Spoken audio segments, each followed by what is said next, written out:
그럼 여기서 대체 어디를 가야 되느냐, 아니면 어딜 먼저 들어가서 경험을 해봐야 나한테 더 도움이 되겠느냐 라고 하시겠죠. 여기서 제 생각은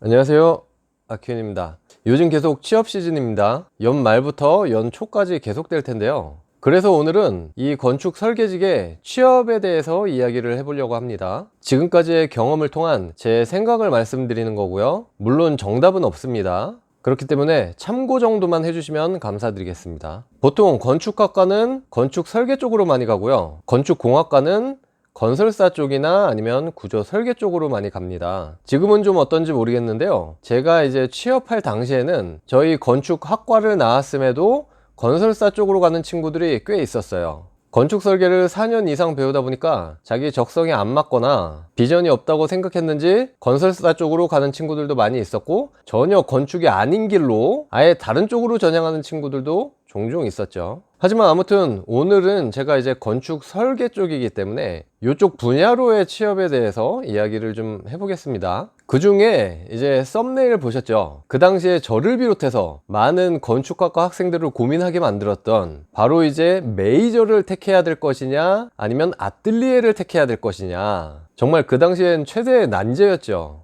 일단 이게 바로 오늘의 주제입니다. 메이저 설계사는 말 그대로 대형 설계사라고 보시면 되고요. 아뜰리에는 그 반대로 소규모 설계사라고 보시면 됩니다. 저희의 회사의 경우가 딱 그 아뜰리에라고 생각하시면 돼요. 메이저는 직원 수가 진짜 몇백 명 단위의 정말 큰 회사죠. 물론 이제 당연히 그 중간에 위치한 회사들이 있겠지만 이제 그럼 너무 복잡해지니까 심플하게 대규모와 소규모로만 일단 구분을 짓겠습니다. 그리고 당연히 그 두 회사의 차이는 이제 그 설계하는, 그러니까 다루는 건축물의 규모라고 보면 될 것 같아요. 메이저에서는 당연히 큰 건물을 설계를 할 테고, 반대로 소규모에서는 상대적으로 그보다 작은 건축물을 설계를 하겠죠. 먼저 메이저에 대해서 이야기를 한번 해보겠습니다. 큰 규모의 건축물을 다루다 보니 아무래도 그 팀이나 역할이 세분화가 되어 있습니다. 우스갯소리로 이런 말이 있었어요. 너 메이저에 가면은 몇 년 동안 화장실 설계만 한다, 아니면은 뭐 PPT나 보고서만 만들다 끝난다, 아니면 심지어는 복사하고 스캔만 하다 끝나. 이런 얘기들을 제가 이제 취업할 당시에 선배님들이 장난삼아 얘기하곤 했습니다. 물론 과장된 표현이죠. 그렇지만 큰 회사다 보니까, 큰 조직이다 보니까 어떻게 보면 어쩔 수 없는 부분이기도 해요. 저는 물론 지금의 이 회사에만 있었기 때문에 메이저에 대한 경험은 없지만 주변에 선후배분들이 이제 메이저에 몇몇 분 계셔가지고 이야기를 종종 들었습니다. 그리고 제가 신입 당시에 제 상사분이 이제 메이저로 이직을 했다가 뭐 보고서만 쓴다고 얼마 안 있다가 다시 나온 사례도 있고요. 근데 이게 또 웃긴 게 한 가지만 그렇게 하다 보니까 그거를 또 되게 잘하게 돼요. 그러면 또 회사 입장에서 당연히 그 직원이 잘하는 거를 시키지 않겠습니까? 어쩔 수 없는 좀 아이러니한 상황이에요. 또 아니면은 설계 공모를 하는 현상 설계팀에 들어가게 되면 실시 설계를 접하기가 어려워지죠. 그 반대도 마찬가지죠. 그리고 또 제 후배 중에 한 명은 설계와 전혀 무관한 그 수주 관련된 팀에 들어간 친구도 있었어요. 그렇게 되면 거기에 또 뭐 2년 내지 3년 정도는 있어야 되거든요. 나는 진짜 설계하고 싶어서 들어갔는데 전혀 또 다른 부서에서 일하게 될 수가 있는 거예요. 자기가 원한다고 해서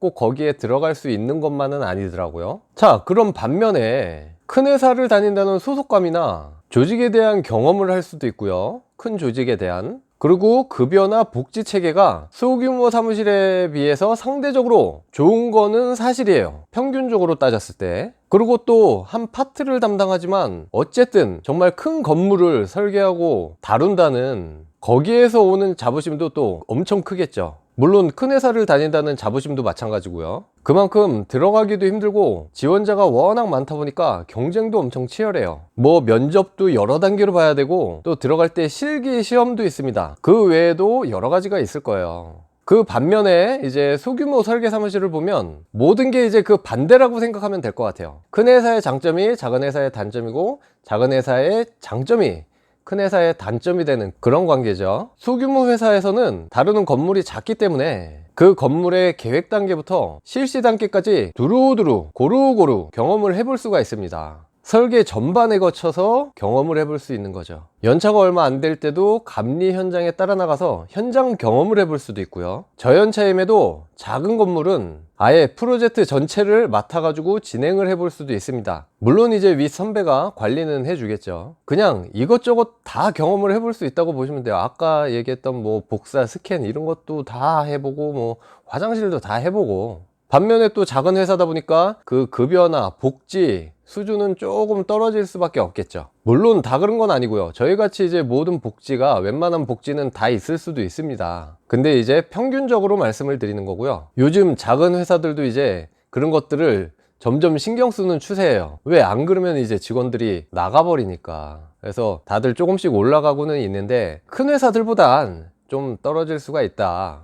근데 여기에서 한 가지, 이 급여에 대한 부분은 좀 굉장히 애매해요. 신입 때 들어가서 초봉은 당연히 메이저가 훨씬 더 소규모에 비해 높을 수밖에 없죠. 하지만 또 들어가서 보면 이 메이저는 정해진 연봉 테이블이 있어요. 그래서 매해 오르는 폭이 정해져 있고 또 그게 그렇게 많지가 않습니다. 반면에 소규모 사무실은 정해진 게 아무것도 없어요. 그래서 본인 능력만 된다면 이 상승폭이 정말 무궁무진하거든요. 그렇게 해서 능력 있으신 분들은 메이저 연봉 금방 따라잡죠. 그리고 훨씬 더 그 이상이 되는 분들도 있고요. 물론 같은 연차 대비 말씀드리는 거예요. 그렇기 때문에 이 급여에 대한 부분은 제가 딱 어떻다 라고 자신 있게 말씀드리긴 어렵지만 이제 평균치가 그렇다는 겁니다. 그래서 지금까지는 이제 큰 회사와 작은 회사의 차이에 대해서 잠깐 이야기를 해봤습니다. 그럼 여기서 대체 어디를 가야 되느냐, 아니면 어딜 먼저 들어가서 경험을 해봐야 나한테 더 도움이 되겠느냐 라고 하시겠죠. 여기서 제 생각은 능력이 되는 선에서 그냥 가고 싶은데, 쉽게 얘기하면 좀 땡기는데 그냥 아무데나 먼저 들어가세요. 큰 데를 가시든 작은 데를 먼저 가시든. 능력이 되시고 메이저 가고 싶으신 분들은 그냥 메이저 가시면 되고요. 메이저 갈 능력은 좀 안 되지만 건축 전반에 대한 경험은 먼저 한번 해보고 싶다, 그런 분들은 이제 소규모를 먼저 가시면 돼요. 뭐부터 경험을 하느냐, 이거는 결국 닭이 먼저냐 달걀이 먼저냐인데 사실 크게 의미는 없습니다. 저처럼 한 가지만 경험을 하는 것보단 둘 다 경험을 해보는 게 훨씬 더 도움이 될 수도 있을 것 같아요. 근데 여기에서 이제 중요한 게 있습니다. 이게 제가 말씀드리고 싶은 키포인트예요. 일단 어디든 가리지 말고 자기가 가고 싶은 데를 먼저 들어가서 자기가 생각했던 게 아니거나 아니면 자기랑 안 맞다면 최대한 빨리 그 반대로 이직을 하라는 겁니다. 그게 포인트예요. 최대한 빨리. 요령껏 빨리 판단해서 최대한 3년은 넘기지 마시고 반대편으로 넘어가시면 됩니다. 왜냐면 이게 경력의 한쪽에서 4년, 뭐 5년, 6년 그 이상 쌓이게 되면 한쪽에서의 경험만 편중되게 쌓이기 때문에 그 반대편으로 이직을 하기가 굉장히 어려워요. 어떻게 보면 굉장히 부담스러운 거죠. 내가 만약 큰 회사에서 5년 이상을 일했다가 소규모로 이직한다, 그렇게 되면 소규모의 한 3, 4년 차 직원보다 그 해당 업무 능력이 떨어질 수밖에 없습니다. 그 반대로 이제 소규모에서 또 5년 이상 일하다가 대규모로 넘어갈 때도 마찬가지죠. 상대적인 거니까. 그러다 보면 아, 이거 괜히 가가지고 연차는 있는데 일 못한다고 욕먹는 거 아닌가 라는 생각이 들기도 하고, 그러다 보면 이제 타이밍은 계속 늦어지고 연차는 늘기만 하고, 그러다 보면은 뭐 계속 한 군데 있는 거죠. 그러니까 이제 반대편으로의 이직은 어렵고 그냥 비슷한 쪽으로 뭐 소규모에서 소규모 가든지 큰 데서 큰 데로 가든지 뭐 이런 정도까지밖에 안 되는 거예요. 반면에 이제 저연차다, 그래서 반대편으로 이직을 한다, 그러면 저연차이기 때문에 모든 게 다 용서가 됩니다. 저연차 직원한테 크게 뭔가를 바라진 않거든요. 사실 뭐 어느 쪽에서 오든 다 거기서 거기에요. 그리고 또 반대편에서 오는 거를 회사에서는 더 좋아할 수도 있죠.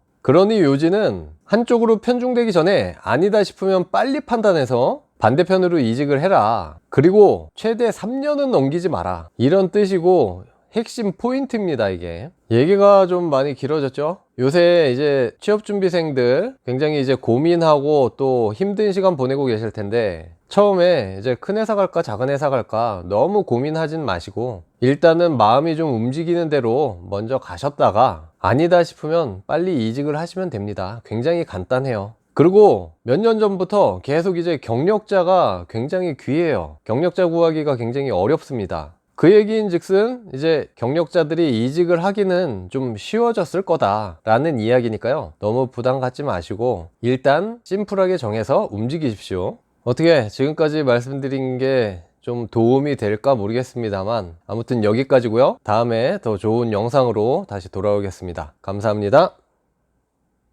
취업 화이팅!